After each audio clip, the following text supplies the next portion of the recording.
वंदे मातरम कर्मचारी साथियों, जैसे कि आपको पता है पिछले कुछ दिनों पहले एक आदेश आया था वित्त विभाग की तरफ से, जिसमें कहा गया था कि पंचायती राज संस्थाओं और निजी निक्षेप खातों यानी पीडीएड के जो भी कार्मिक है उनके वेतन बिल है वो IFMS 3.0 से तैयार किए जाएंगे और जुलाई माह के बाद में जो अगस्त का वेतन होगा वो इनके IFMS 3.0 से होगा प्री पे मैनेजर की बजाय। अब इसके संबंध में कई साथियों के बार बार कमेंट आ रहे थे कि क्या प्रोसेस रहेगा, क्या अपडेट होगी। तो एक लेटेस्ट अपडेट मैं आपको बता रहा हूँ। आज 4/8/2025 यानी आज 4 अगस्त को एक आदेश जारी हुआ राजस्थान सरकार निदेशालय कोष एवं लेखा राजस्थान जयपुर की तरफ से, और ये आदेश हालांकि कोषाधिकारियों के लिए है, समस्त जिला जो ट्रेजरी ऑफिसर्स उनके लिए है,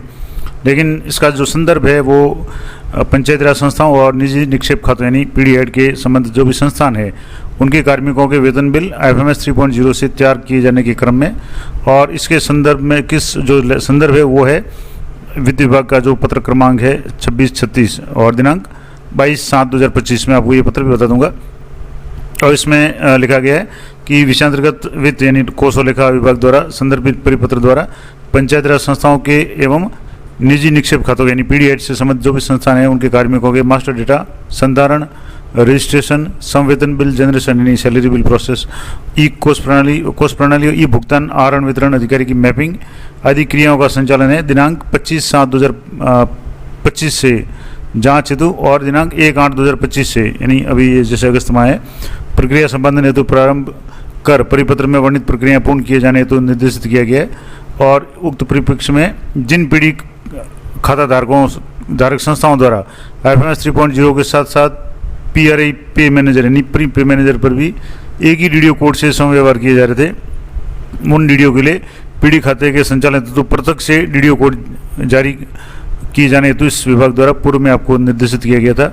और वित्त विभाग के संदर्भित परिपत्र और इस विभाग द्वारा जारी पूर्व में जो भी निर्देश है उनके क्रम में जिन पीढ़ी खाता धारक संस्थानों को कोषालय द्वारा पृथक से डीडीओ कोड जारी किए गए हैं उनके लिए कोषालय स्तर से यानी ये ट्रेजरी लेवल की बात है अपने बजट मॉड्यूल में लॉगिन से पत्र के साथ संलग्न प्रक्रिया अनुसार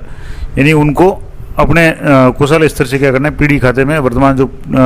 डीडीओ यानी पुराने जो डीडीओ कोड है उसको नवीन डीडीओ कोड में परिवर्तित करने हेतु रिक्वेस्ट है वो भेजना है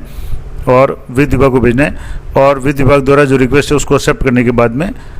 पत्र के साथ में संलग्न जो भी प्रक्रिया नीचे दी हुई है उसके अनुसार डीडीओ कोड को अपडेट करने और फाइनलाइज कराया जाना भी सुनिश्चित करते हुए इनकी PDF जनरेट करके डिजिटल हस्ताक्षर करते हुए आहरण वितरण अधिकारी को उपलब्ध कराया जाना सुनिश्चित कराएं। और इसके लिए जो भी प्रोसेस जो दिया हुआ है, सबसे पहले सिस्टम एडमिन में जाना है, PD मास्टर में जाना है, enter PD account old and new DDO code है PD अकाउंट के, और ये पूरा प्रोसेस आगे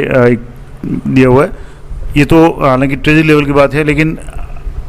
जो भी पीडीएड के जो या प्री पे मैनेजर पे जो बिल बन रहे थे वो IFMS 3.0 से बनेंगे, उससे पहले की ये प्रक्रिया है। और इसमें ये पूरा प्रोसेस दिया हुआ है, जैसे इंटीग्रेटेड मैनेजमेंट सिस्टम जो IFMS की जो पुरानी साइट है इस तरीके से डिपार्टमेंट ऑफ फाइनेंस इस पे जाकर के बजट मॉड्यूल में जाकर के लॉगिन करना है, और जिसमें लॉगिन आईडी पासवर्ड वो गेस्ट डाल करके लॉगिन करना है। और लॉगिन करने के बाद में आगे जो ऑप्शन आएंगे जिसमें फाइनेंस है, डाउनलोड से, और वेज एंड मीन्स है जिसमें PD अकाउंट है उसके संबंध में। तो ये जो साइट है यहाँ से मैं आपको दोबारा इस तरीके से वापस अगर आपको बैक ले जाके बताऊँ तो यहाँ से इस साइट को अगर मान लो यहाँ से बैक ले जाएँ तो ये जो साइट है इस साइट पे जाकर के ये काम होगा बजट वाले पे, और यहाँ गेस्ट लॉगिन वगैरह पे करके। लेकिन ये ट्रेजरी लेवल का काम है। अब थोड़ा सा मैं आपको बता दूँ कि जो आदेश जिसका हवाला दिया हुआ है, इस आदेश में जो हवाला दिया हुआ था कि 22 तारीख का जो भी आदेश था उसके संदर्भ में ये सारा काम हो रहा है। तो ये 22/7/2025 का जो आदेश था, ये आदेश 26/26 यानी ये जो परिपत्र जारी किया गया 26/36 क्रम संख्या और 22/7/2025, और इसमें क्लियर लिखा हुआ था कि अभी जो जून माह जुलाई माह के जो शत वेतन है वो तो IFMS 3 इसमें जो भी प्रीपेड या जहाँ से भी हो रहे हैं वो हो रहेंगे। जैसे इसमें लिखा था कि IFMS 3.0 पे उपलब्ध कार्मिकों के डाटा की माह जुलाई 2025 अगस्त 2025 के प्री पे मैनेजर से जनरेटेड संवेतन बिलों की जांच करके आवश्यक रूप से सुनिश्चित की जाए। यानी जुलाई माह के बिल प्रोसेस हो चुके हैं, सैलरी जमा हो चुकी है, तो उनकी जो भी डिटेल्स है उसको चेक करना है। और माह जुलाई 25 का जो वेतन है अगस्त में दिया था वो प्री पे मैनेजर से यथावत किया जाएगा, तो वो लगभग सभी कार्मिकों को मिल चुका होगा। अब जैसे इसके बाद में जो आगे की प्रक्रिया होगी, यानी जो अगस्त माह की सैलरी है, यहाँ मैं आपको बता दूँ आगे भी लिखा हुआ है कि अगस्त माह की सैलरी है वो आपको इस नए सिस्टम से मिलेगी। यानी यहाँ से जैसे ये जो काम करने थे वर्तमान में प्री पेमेंट पे पीडीएड से है उनको डीडीओ घोषित किया जाएगा, और एफएमएस 3 पे डीडीओ मैपिंग करने की जो भी कार्रवाई वगैरह है। और इसमें ही एक यहाँ जो लिखा हुआ था कि जो अगला वेतन है, यहाँ जैसे मैं आपको बता दूँ 1/8 से ये होगा, और इनका इसमें लिखा हुआ है कि इसके अंतर्गत निजी निक्षेप खातों से संबंध संवेतन का भुगतान, यानी जो पीडीएड के खातों से भुगतान है एफएमएस 3.0 के माध्यम से 1/9/2025 से किया जाएगा। तो इसका मतलब हुआ कि अगस्त माह की सैलरी है संभवतः पीडीएड के जो भी कार्मिक है उनकी सैलरी है वो एफएमएस 3.0 से बनेगी। इसके साथ ही कार्मिकों से संबंधित अन्य बिल भी एफएमएस 3.0 के माध्यम से किए जाएंगे। तो ये कुछ अपडेट है, हालांकि पूरी तरह से अभी अपडेट क्लियर नहीं हुआ है कि किस तरीके से उनकी आईडी जो प्री पे मैनेजर पे उनकी आईडी एफएमएस पे कैसे आएगी या क्या प्रोसेस रहेगा। कुछ साथी बार बार कमेंट भी कर रहे थे, तो मैंने यही कहा कि आप थोड़ा सा वेट करें, बहुत जल्दी इसके संबंध में विस्तार से दिशा निर्देश आ जाएंगे। तो अभी एक लेटेस्ट अपडेट ये आई है कि कोषाधिकारियों के लिए निर्देश आ गए हैं। अब उसके बाद में जो भी डीडीओ है उनके लिए निर्देश आएंगे, कार्मिकों के लिए क्या प्रोसेस रहेगा, कार्मिक की आईडी किस तरीके से एफएमएस 3.0 पे होगी, अगर डीडीओ लॉगिन पे आईडी पुल करने का ऑप्शन होगा या ट्रेजरी से उनको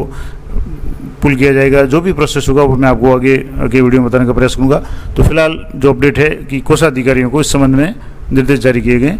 तो थोड़ा सा वेट करें। बार बार आप अगर इसी बारे में कमेंट करेंगे तो मैं जवाब नहीं दे पाऊंगा। बहुत जल्दी इस संबंध में जो भी अपडेट होगी मैं आपको देने का प्रयास करूंगा। तो मिलते हैं नेक्स्ट वीडियो में, तब तक जय हिंद जय भारत।